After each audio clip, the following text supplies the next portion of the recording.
Welcome to Paranormal Latte Podcast. I am your host, Dr. Kelly Renee Schutz. Sit back and relax with us.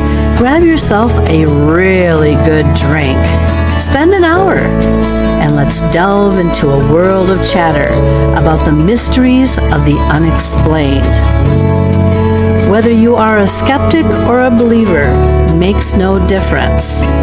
It's not always in your imagination. Enjoy your day. Now that was good. We are broadcasting on the United Public Radio and UFO Paranormal Radio Networks 105.3 FM from the Gulf Coast and 107.7 FM in New Orleans. The views and opinions expressed by the host and guests do not necessarily reflect those of the audience, United Public Radio and UFO Paranormal Radio Networks, its hosts, affiliates, and/or Paranormal Latte Podcast, Paranormal Universal Press LLC, and Diamond Point Entertainment LLC. This show is pre-recorded.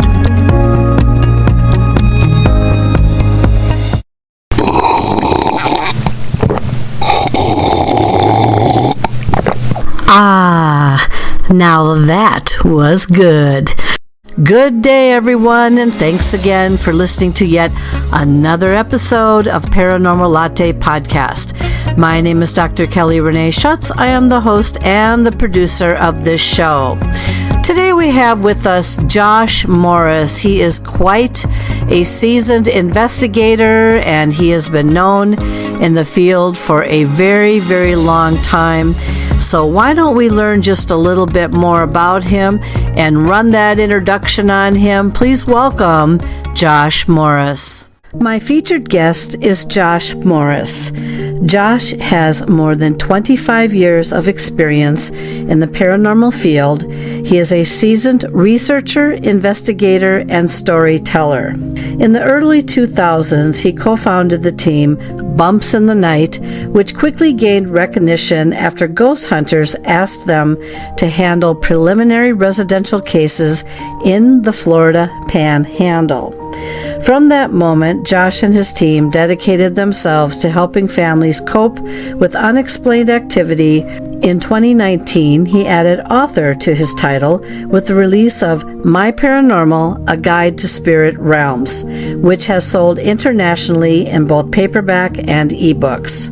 On screen, Josh's work has reached audiences through PARAFlixx, where he starred in Para Explore Z, along with short films like Trick or Sheet and Ghostly Footsteps. His latest project, TEPS Investigates, is currently in production and streaming exclusively on PARAFlixx. We had a lot to talk about this evening, so sit back and grab yourself something warm to drink as we go head on head with my special and featured guest, Josh Morris.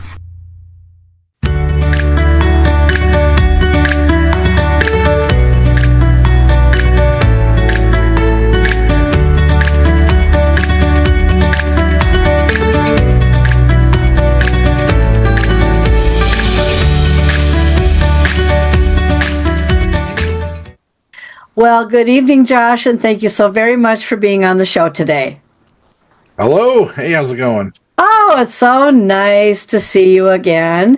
Josh and I met at the Rock Island Haunted Esoteric Expo, or, I mean, the name may stay, I think, what was it? Roadhouse Esoteric Expo. It's a long name. It is a long name. I can't ever remember the middle piece. That's the whole thing. But we met there, and I'm very glad we did, because we found that we had a lot in common and kind of walked down the same road with each other. And so we're gonna talk tonight a little bit and have you get to know him a little bit.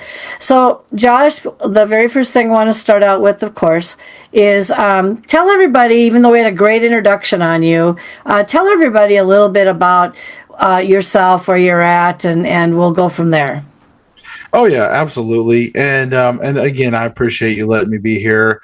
And it was nice meeting you. You're an absolute wonder. I love when we met. My name is Josh Morris. Of course, I have originally, I got into paranormal in my teens and really started to pick up a variety of just books, whatever I could kind of read. And then, I got to the point where I wanted to start a team back in the early 2000s, and then the television shows hit.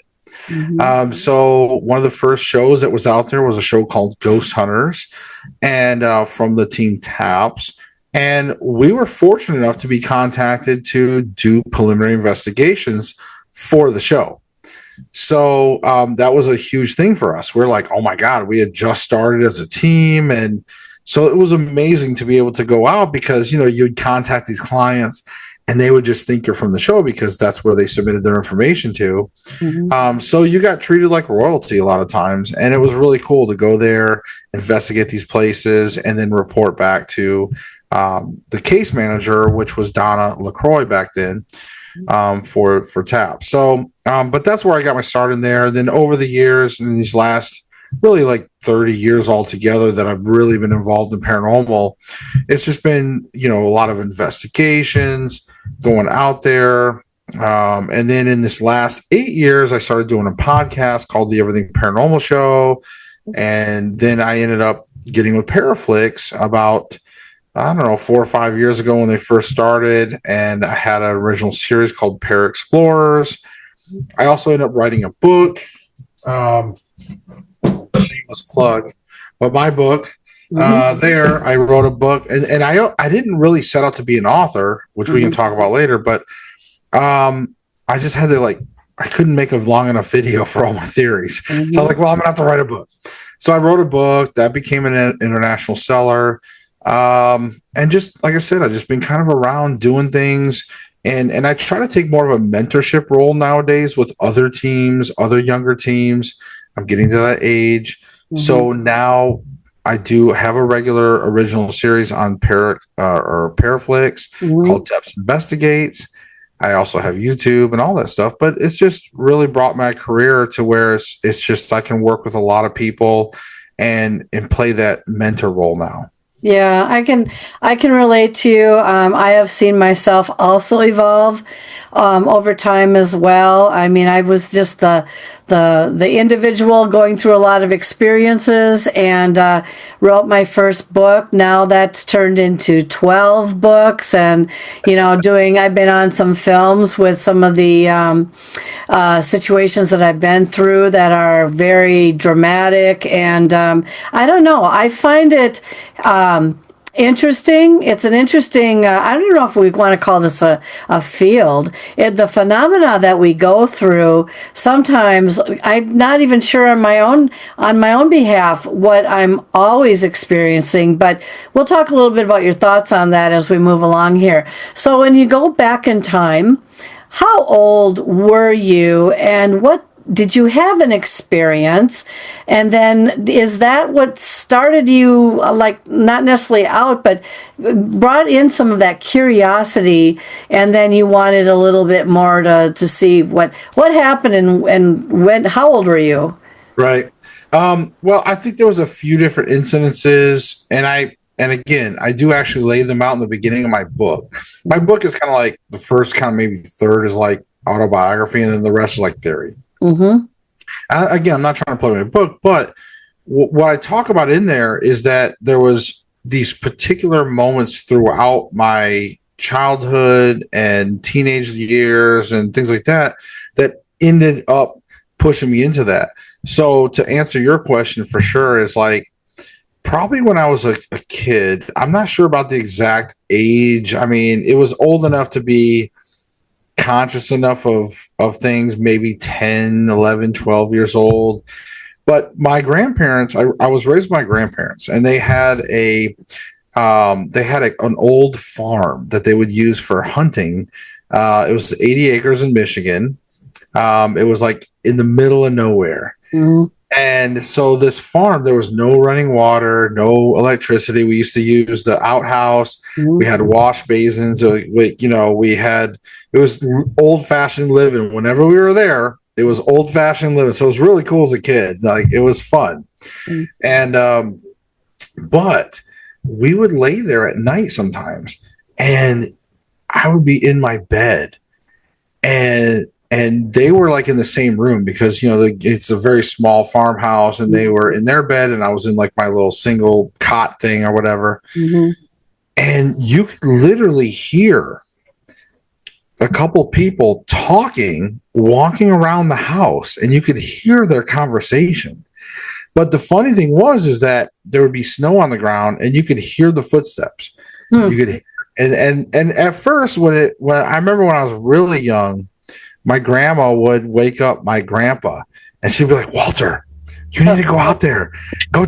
What is that? Like, go see who's out there." Mm-hmm. And of course, Grandpa being the loving man he was, he would get up and go out there half dressed, get on his galoshes or whatever, and get his flashlight, and he'd walk out there, and there was like never any footprints in the snow. And you can't just sneak up on our property. I mean, we're out in the middle of nowhere. It's a dirt road on top of that, but it's like winter, snow, but I think for me, what really set that in stone was that my grandparents' reaction. Over the years, they didn't make me feel scared about it. They just kind of were more casual, like, well, that's the ghost. And so it really sparked my curiosity over the years. And so it was almost like it was an accepted thing that ghosts were real, and it was just the ghosts, and there was nothing to really worry about. So I think that's where the true start of everything was. What's interesting about that, and I was trying to think about this the other day, the word ghost. The very first time I may have heard the word used as ghost, I just do not remember how old I was when, like, I would say something like this: "What's a ghost? What do you mean? What is a ghost?" Around that age that you were, did you understand when they were saying, "Oh, that's just a ghost," or whatever? Did it just kind of hit you like, "Oh, I kind of know what they're talking about," or did you ever wonder what are you talking about? What's a ghost? Did you ever go through that? Well, I don't know if anybody ever explained to me exactly what a ghost was. Yeah. But I think a lot of it was in the context clues of, so anybody that grew up in like the 70s or 80s and stuff, we had like Red Skeleton ghost stories. And, anybody knows the Red Skeleton, he had a book for was ghost stories. There was a lot of things that were mentioning ghosts, and a lot of pop culture, maybe like Scooby-Doo, things like that. Pass for the friendly ghost. Yeah, I mean, so I think there was enough out there at the time to at least convey that message about ghosts. So when my grandparents talked about it and ghost stories, I think that it was pretty understood. For me, it was kind of opposite of, I would get more confused when people would say spirits. I didn't know. I knew more what ghosts were than spirits. When they were talking about spirits, I'm like, is that ghosts? Like, exactly. I was a kid. I'm like, what are spirits? Like, is that supposed to be different? I don't know. No, actually, I felt the same way.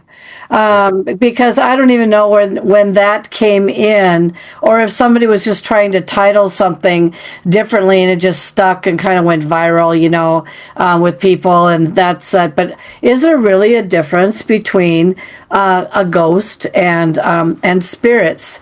I don't know. I kind of lump them into the same category. Did you ever figure out if there's any difference between them?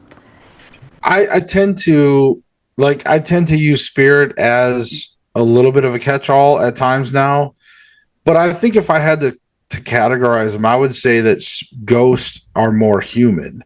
Like that would be like the human spirit, so to speak, would be a ghost. Whereas, if maybe you could get into like elementals or, depending on your beliefs, you could probably call those like spirits, things that are supernatural, but maybe not human spirits. I guess if that makes sense, or a human ghost. That would be what I could also say is, so I think everything get lumped into that spirit category. if it's supernatural. Mm-hmm. But I think ghost specifically to me represents human. Mm-hmm. I know that when I was around age 14, 15, something like that, maybe 16. I know that I can relate to the old farm property.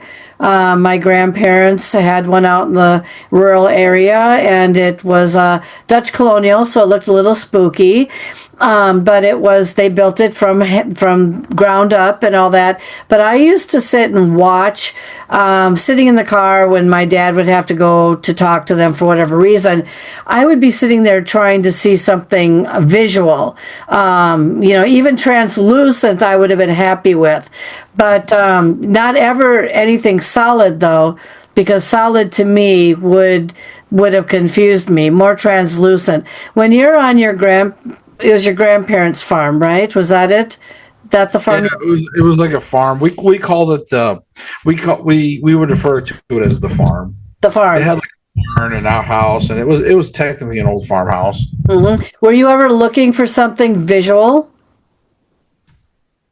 I mean, I think for me, I always was looking for something visual, just for some kind of confirmation. Yeah. But in all honesty, I think confession time, but I think I only visually seen a ghost maybe twice in my life, to be honest with you. I mean, I've seen a lot of dark shadows and things, but as far as what I would consider seeing an actual ghost, I feel like for me, it's only been like twice. Mm-hmm. Well, now that I think about it too, I mean, I have. I've photographed apparitions in a screen window, which are very clear. But I was also, and I'm going to ask you about this because you do a lot of investigations. Are you familiar with, I refer to it as an electrical cobweb. Like you're walking through something very electrical, a lot of and it's like woof, and then you just kind of light up and tingle all over. And sometimes the tingling is very strong, and sometimes it's very weak. There are times when I walk through, or I'm near or by, or whatever, and I'm going to ask you your thoughts on that in just a moment. When I actually have seen the image of a apparition go around a corner and was able to remember the details enough to match that up with the face of something that I would find that used to reside there a long time ago. Have you ever experienced what I'm referring to as that electrical walking through that mesh and just kind of lighting up a little bit? Oh yeah. I think for me, I think a lot of seasoned veteran investigators would agree that over the years, whether you want to be more of a medium or psychic, whatever, even if you don't, you're going to have intuition. And over the years, you're going to develop it naturally, or you're going to consciously develop it. I've always tried to consciously develop it over the years. Mm-hmm. But yeah, I mean, there's times when I'll go into places and you just hit that energy. You just run into it. I had, in fact, just yesterday or 2 days ago, I was working at my day job. Okay, now my day job, I get to go into people's houses and I get to fix their internet. Okay, Ghost hunting doesn't pay bills. Okay, so I was in their house, and it was just the customer, the wife, was at home, and she was sitting on the couch, and I was in the living room with her, but I was like at the TV trying to. That's where the internet lines came in, and I was working on that. And we're just sitting there. It's really quiet, and all of a sudden I hear this like thump, and then on top of the thumps from above was floorboards creaking. So it was almost like somebody got up and took a couple steps. They were heavy-footed, very large people or something, whatever, very heavy-footed, and the floorboards creaked. And I'm like, it was enough for me to be like, whoa. And I said, is your husband home? And she's like, no. She's like, our house is haunted. Like, oh, God. Did she say that to you? Oh, yeah. And she instantly knew. And she was just like, matter of fact, like, yeah, we're used to it. And she said, there's nobody home. It's just me. and we have a cat, and he's right here, you know. And so for me, it was like, wow, I always loved that but the investigator in me was like, I just heard something so loud. It wasn't like something falling over. So to finish up what you're saying, so I asked her, do you mind if you take me upstairs and show me? Because, you know, I mean, I didn't have any business up there. Yeah. She was like, oh, yeah. So she took me up there, and I got to the doorway of that room that was above me, and it just hit me. The energy was pouring out of that room so large. I was like, oh, my God. I mean, I had goosebumps. And it was like, and I had half my body sticking in the room, and that half was just lighting up. Goosebumps, the hairs were standing up. Everything was like just tingling. It was crazy. And sometimes it happens, like, and you'll get that. So I know exactly what you're talking about. Like and sometimes you don't even know. You'll just be walking through a place. You'll walk through a door, and boom, you just get hit with it. And it'll happen differently. Sometimes it's tingly. Sometimes it's very prickly. There's different things. It's almost like that uncomfortable, like when you get the pricklies after your arm falls asleep, and it starts to come back a little bit, and you get those weird prickly feelings, versus a tingling and stuff. So it's depending on what happens. That's also part of that intuition training too. People can start associating when you get the pricklies versus the tingling, where it's at your body and all that stuff. But anyways. Yeah, I have had a few encounters of that. Yes, I had levitated actually in a movie theater. Probably the most wicked feeling ever. Have you ever seen the movie The Pope's Exorcist, the one with Russell Crowe as the doing whatever he's doing? Did you ever see that movie? Yeah, it's kind of newer, but yeah, like, you know, like, yeah. Yep, a few years back, just a couple years back. He was chanting at the end of the movie to this kid, trying to exorcise him or whatever they're trying to do, obviously. And all of a sudden, I became activated. And when I activate, I have extreme tingling, but this was like the prickles. And that this was intense prickles, and all over my body. I couldn't stop. I was actually kind of shaking a little bit, and then I started to lift up a little bit. I probably lifted up about I don't know, I'd say probably a quarter to a half inch off my chair, a little bit like this, and my husband wasn't noticing, and there was only two other people in the movie theater. But the thing is whatever was going on with me at the time, I could not explain. And it happened at the end of that movie when he was intensely chanting, and my whole body just went whoosh. I think when we got home, I think I asked him to put the holy water on me, and it burned. And then I think after that point, I reached out to a couple demonologists or whatever to ask them what they thought happened to me in that situation, because I wasn't expecting that at all. So that brings me back to a question to you. Do you think this energy that we encounter like that, or when you walked right through it, do you think that was an actual apparition or apparition standing there and you walked right through their body? Some people think, oh, you must have walked through an apparition. I don't know if that's really the case. What do you think that energy is when you come face to face with it and all that? What do you think it is? Well, I think I don't necessarily think it's the actual embodiment of the spirit itself. Like, I just think that it's the area that's electrified. I mean, think about it. Like when we have brain waves, we know we can emit alpha waves from our body. We know we can extrude that from our body physically. We have an aura. It's even been photographed. Like there's aura photographing. Mm-hmm. So we know that we can extrude things from our physical presence. So I think that spirits in general, again, and I don't know the rules, I just know that it just seems like the area of energy is bigger than a physical body or something, than that. So I just don't think it's the physical body itself.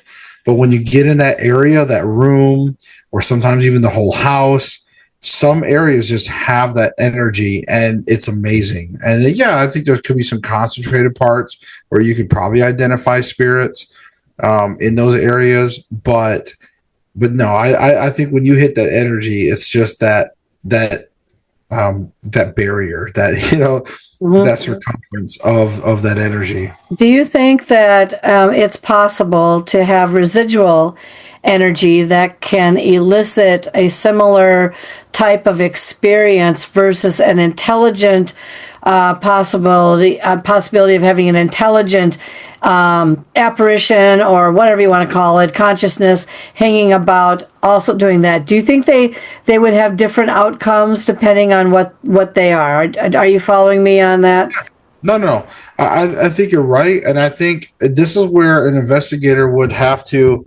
So residual versus intelligent. If you have, let's say I go to a hotel and every time I go into a room, there's energy.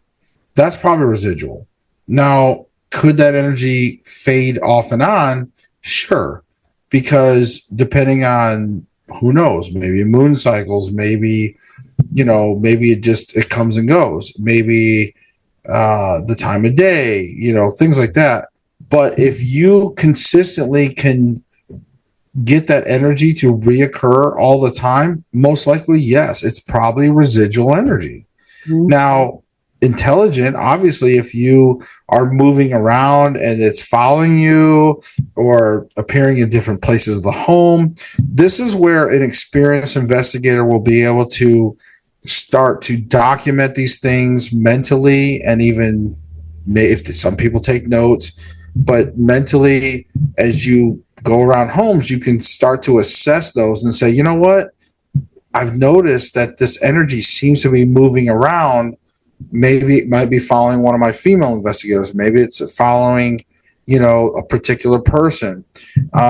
This is what a team leader does with an investigation team, is you start to assess the situations, whether it's residual, whether is it an individual team member. Maybe you're gonna, like one thing I did at the Glen House recently was you start to move around different team members and say, well, you know what, this combination of two people seems to get the most out of this room, or the most reaction.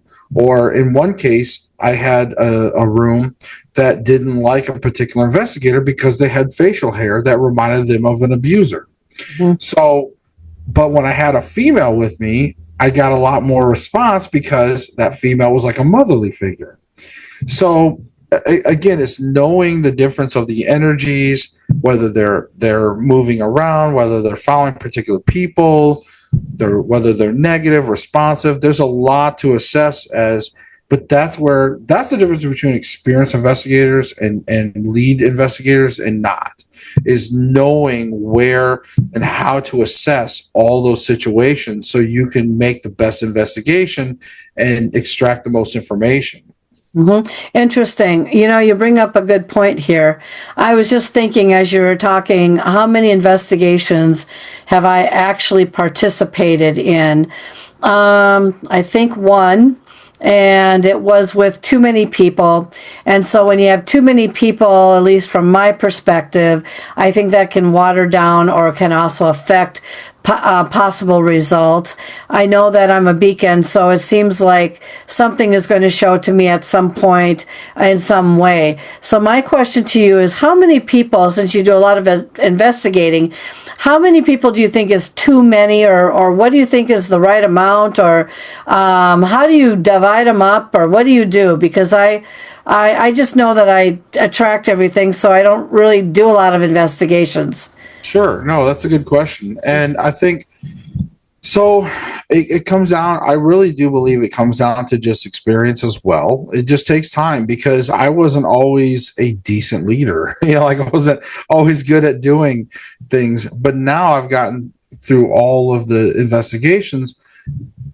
It's kind of one of those where there's a lot of things to think of. So a lot of more of your amateur investigators or your first timers, they focus more on, okay, I'm going to put, like, you two go here and do this experiment.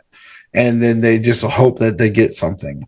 And then they say, okay, you two go here, you do this. And they kind of just shoot around in the dark. And if they get something cool, whatever. But your more experienced people are going to look and say, okay, why were we getting responses here? Who was getting the responses? What, like, was it because we had a female and a male? Was the female getting responses out of this team? And you start to move around members based on, okay, let me try this combination in this part of the house or this part of the building. And then you just have to analyze constantly. I sit back a lot more when I'm a leader on an investigation because I'm constantly analyzing and observing the teams. And I listen to what they say when they come back. I say, what did you guys get? Who was responding to who? And they're like, well, this person was responding or whatever. So it's a lot to juggle, but that's where you're truly going to get your best investigations and your best leaders. So in the end, a good leader would be like when you go to an investigation, even as a guest, and you feel like you were important to the investigation and you enjoyed it, you had fun, and you feel like you contributed. That's the best kind of investigation. So that way everybody feels good. They investigated, they all got utilized. And eventually that's what's going to pay off the most. As far as to finish up with what you were saying about how many's too many, I kind of look at the rule of like, kind of like just the size of the place. When you're in a small home, it's kind of more intimate. Mm-hmm. And so, you might only have 2 or 3 people that you're going to bring on your team. You get to like some huge, insane asylum that's got multiple floors. Mm-hmm. You can start pushing it out to 4 to 8 people or whatever, however many people you want. And then I like to personally run 2-man teams. I like to put 2 people out in a particular area, a room, experiment. And a lot of it, the beginning part of my investigation is just seeing which teams get the responses. It's just a lot of exploratory in the first part. Then after, and we take breaks and we assess things. And after a while, the second half is, okay, now that I know that certain people are getting responses in certain places of the building, let's try to change up the teams and see if we can extract even more things like that. So it's just a matter of that type of experience, feeling things out, using your intuition, like we talked about earlier, like going back to intuition. Mm-hmm. As you develop it over the years, using that intuition to also help guide and assess a team situation, like an investigation. Do you think that it's important to have at least 1 or 2 psychics on a team? Because, psychics or mediums don't always agree with each other. And so when you're looking for specific things, I want to go back to the example of you in that house doing working on that TV and then hearing the floorboard and all that, and then going up there and going whammo, right? And right smack dab. What was the reaction of the homeowner? Obviously she probably came up there with you, but what was her reaction when did you say, whoa, I felt that, or did you explain you were also an investigator and that you had some expertise? What was her reaction? So just to follow up on that, and I want to get into the psychic medium thing. Yes, the first reaction was like, once she told me like, oh, her house was haunted. No. And it was like, oh, okay, cool. Well, then I went out to my work truck, and I got one of my business cards. And I went to her and said, by the way, since this happened, this is a good person that happened in front of. Mm-hmm. And I give it to her, and she's like, oh my God. So that was really cool. Then I went up and then I went to each kid's room up there because all the upstairs was her kids' rooms. Yeah. Master bedroom was downstairs. So I went to each room, but that room initially where the noises were, mm-hmm. and she had ended up confessing that they had captured something on film there or like mm-hmm. on a photograph in the window. Well, that's the room that had still a massive amount of energy. I went to the other ones. I stood up in the other few rooms. I really didn't feel any energy. Like, I just didn't feel it. But that room was pouring full of energy. And I told her that. And I explained it to her. And she was like, okay. So, and then I went back there today, actually, this morning. I had to go back there for my work. And so I was able to be like, hey, did you talk to your husband about me? And she was like, yeah, So they're talking about having us out there, just to do some more investigating and stuff like that. So, but I want to get back to like what you're talking about, the team psychic thing, Using psychic mediums. Getting ready to ask a question about that. and I would say that, do you need to have a psychic or medium on your team? And I would say, I'm gonna make some people mad, and I'm gonna say no. I rarely work with psychics or mediums on my team over the years. Now, I will preface it by saying I have worked with psychics and mediums, and I don't mind it if I have them available to be on my team.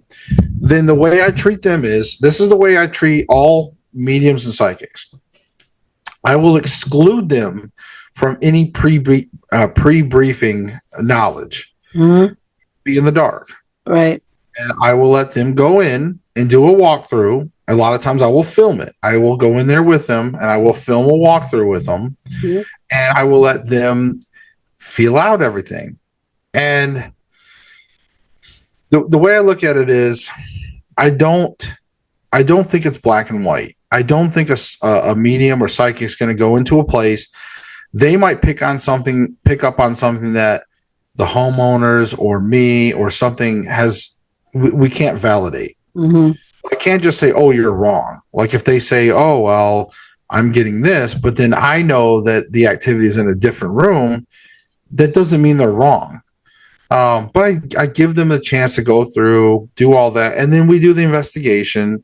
We find out what we find out. And then at the end, we kind of line up everything. And, I think it's a bonus to have a psychic or medium, but I don't think it's necessary per se, but it is a bonus. If you happen to have a good psychic or medium, then, and I always take it with a grain of salt, and I just treat them a little differently.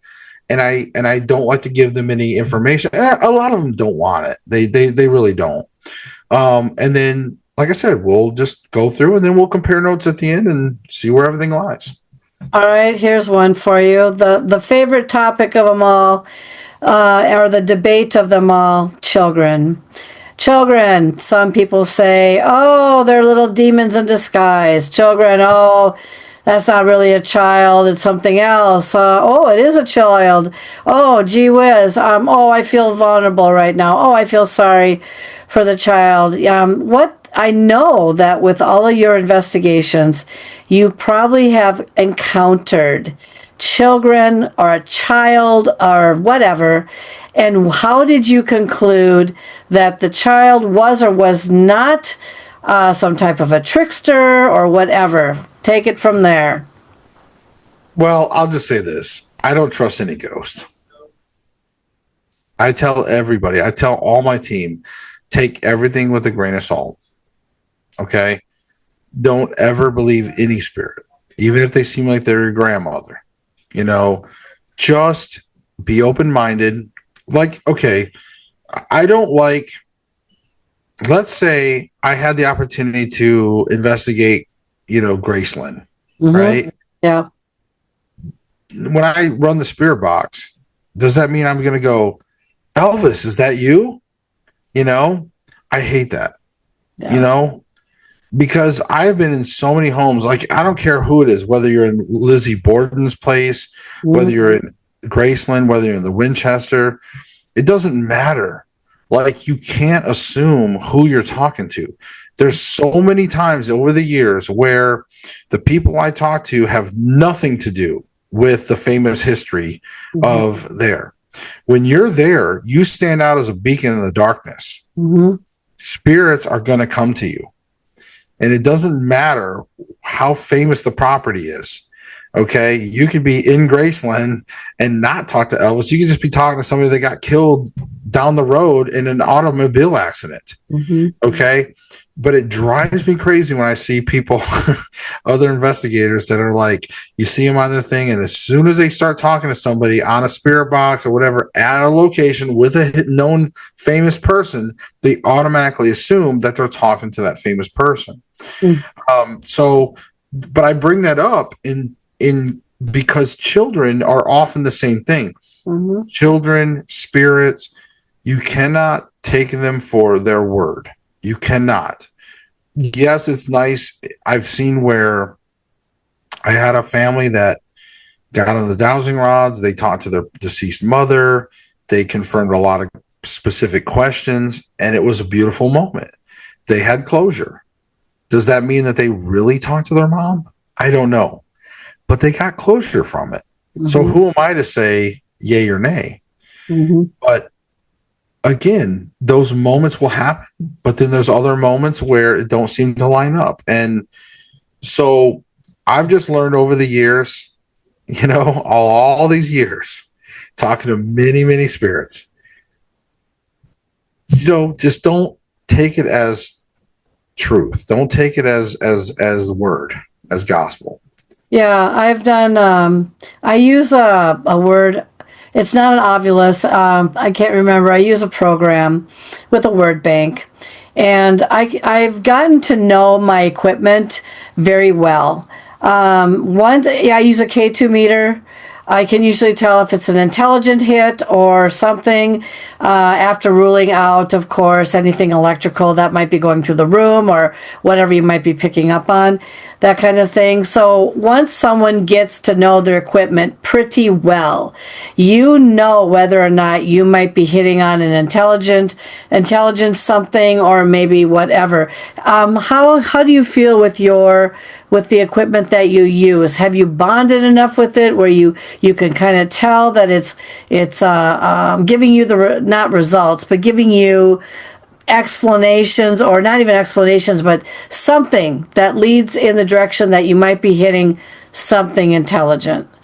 That's a good I like where you're going with this. I'll be honest with you. I feel like I don't think I can bond with the K2 meter or anything like that. I do think that, yes, you like when you use an EMF meter for intelligent responses, mm-hmm.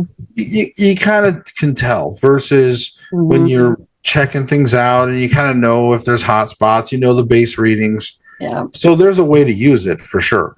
Mm-hmm. I feel like the only true thing that I've been able to gauge responses with is through the dowsing rods.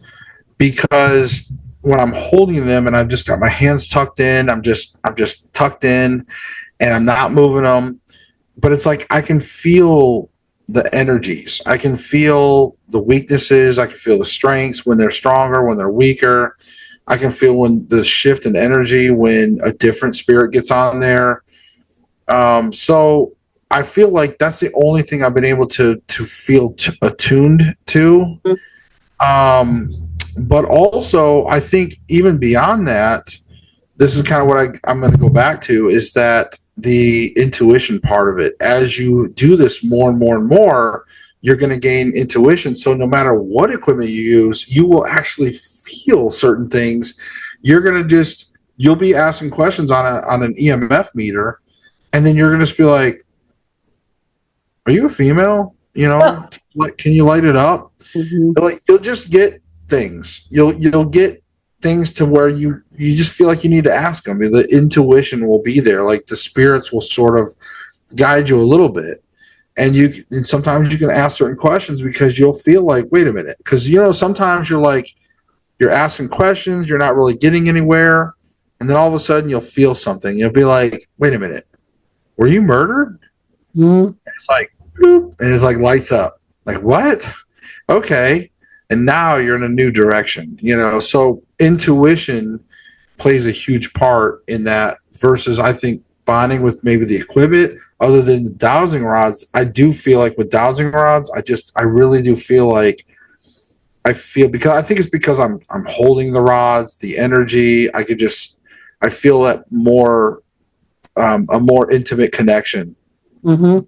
So I would presume you trust I'm going to use the answers that you might be getting from the dowsing rods. I think I just interviewed somebody yesterday. We did a demonstration with the dowsing rods, and actually, as bizarre as this is going to sound, her ghost kitty came through just out of the blue and scared one of her other cats. And she actually talked about that situation on her Facebook today, about how interesting it was that this thing, this cat of the past came through. But then I asked her a general question, and I said, just even before I even thought of the question, because I'm telepathic and I didn't say it out loud, her rods, I don't know what is yes or no, or how, if it's different for everybody, but they went zoop really, really fast. She goes, the answer is yes. And I didn't even ask the question yet.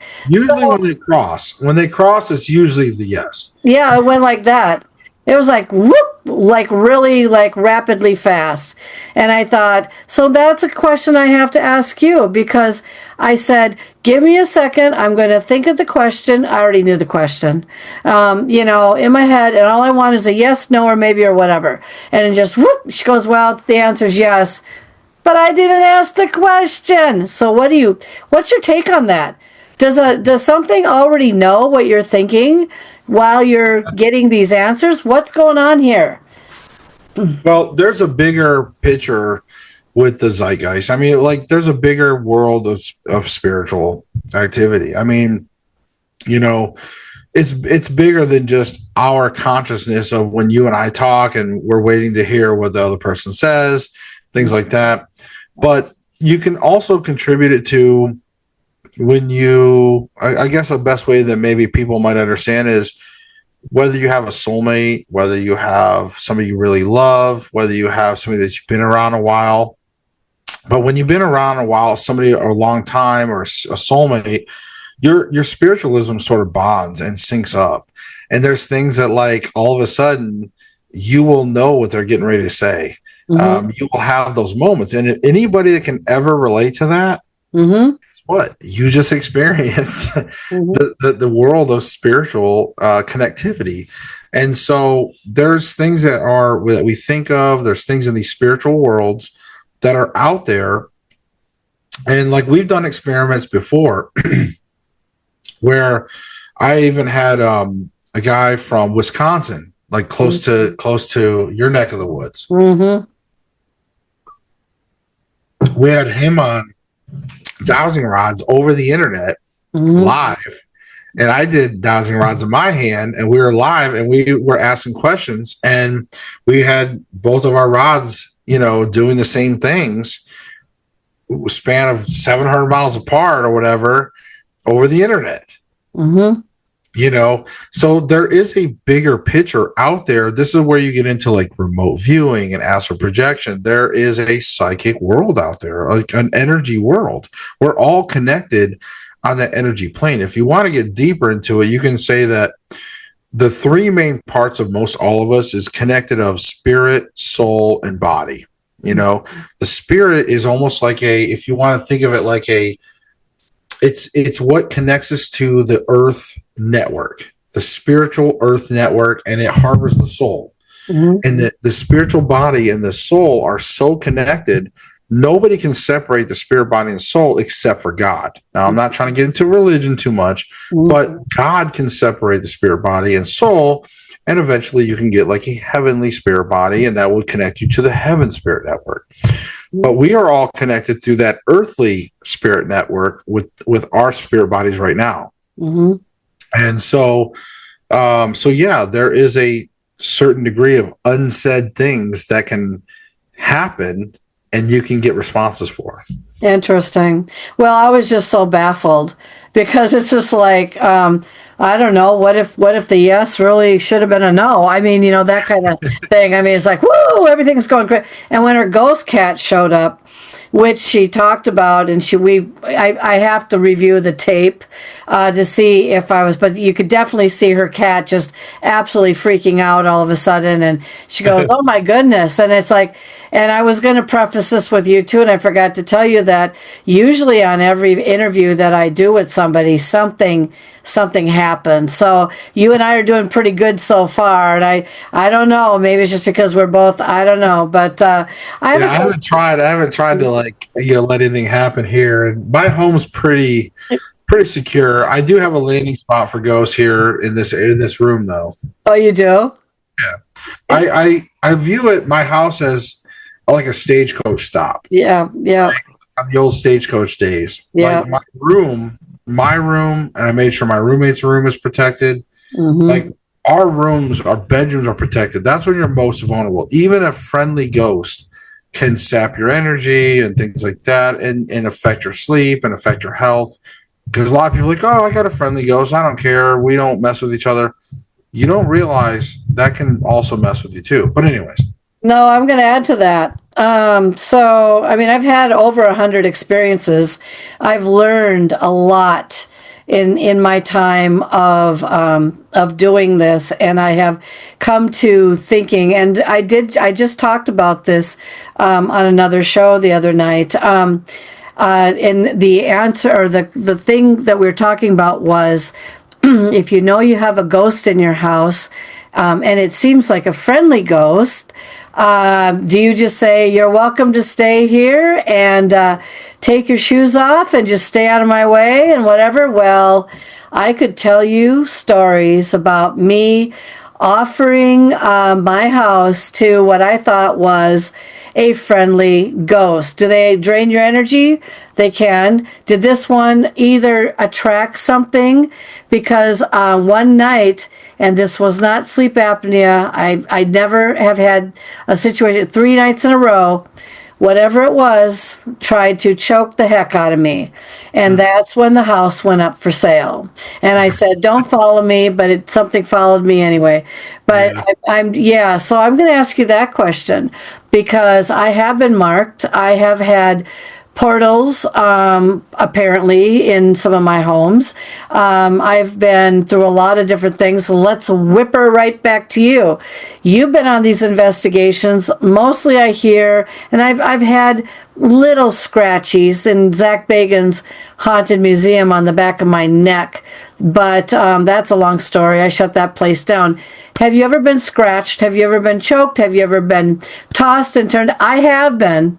So I know the feeling, and I know the difference. So what about you? There's not a lot that happens to me physically too much. There has been times over the years. The journey of spiritualism takes a long time, and I've gotten to the point finally where I'm pretty good, like for the most part. I can control most everything. If I get a spirit here, when I say a landing pad, that means that they can come here. Once they get my attention, I know they're here. I'll be like, okay, and I'll break out the dowsing rods. I'll have a quick session with them. I'll basically, all they usually want to do is talk to me, and then I send them on their way. I don't let them stay here. I'm like, okay, and most of the time that works because they want to be heard, and that's it. So I send them on their way. But as far as like scratches, like I have been, in fact, I was shoved recently in season 2, episode 2, which is not out yet. But when season 2 releases here, anybody that watches episode 2, which will be probably the old hospital on College Hill, I got shoved. I can occasionally get touched, shoved, scratched. I do have protections. I have a crystal that I've had from that I built this whole necklace. I've got protections on it. I cleanse it and recharge it and reprogram it every 6 months.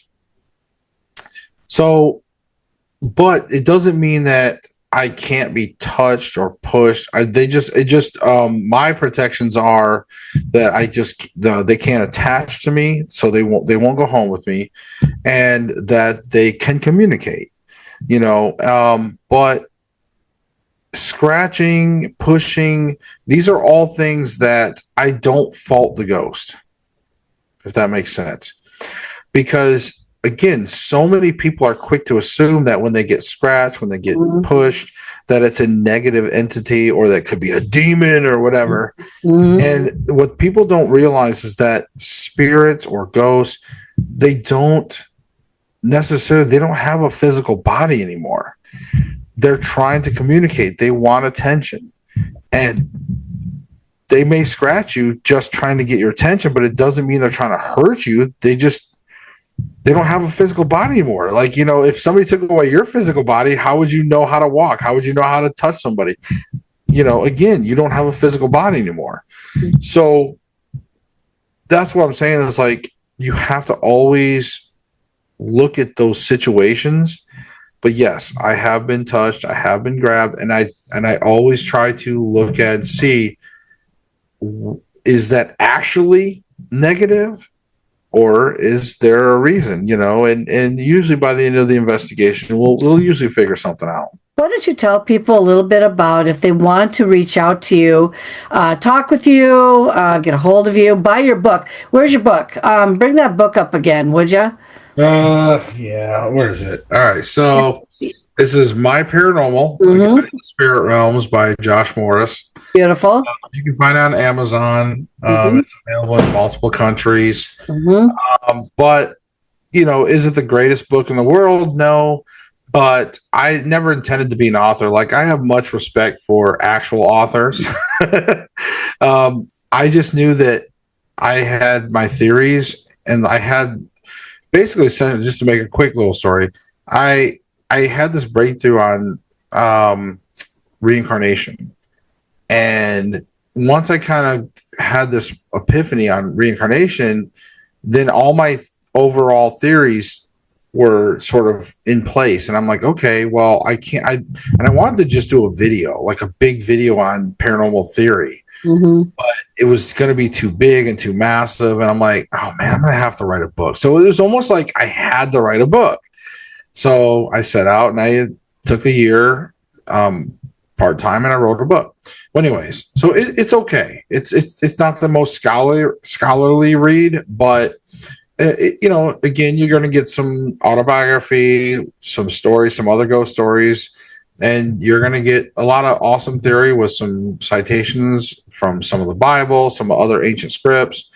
But anyways, so, but you can find my book on Amazon. You can find me on YouTube under TEPS Investigates. You can find me on PARAFlixx, of course. You can find me on Facebook. However, Facebook would be under the Everything Paranormal Show. Okay. I'm under there a lot, and also under my Josh Morris profile. If you see me kind of in a dark black and white photo, that's probably going to be my the correct channel. I'm on X and Instagram and even TikTok, but I'm not real active. I'm not one of those like constant TikTokers and X people, and I'm not good with social media, to be honest with you folks. I do Facebook, YouTube, and PARAFlixx. That's really about the three biggest things that I can even keep up with. And do you have any website per se? No, I used to have a .com, and I got rid of it. It was just too much. Nobody really cared. And nowadays everyone wants to see like your Facebook or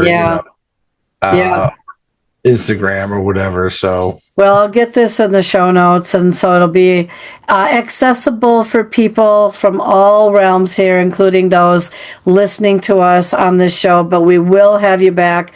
And again, thank you so very much for being part of this and being on the show today.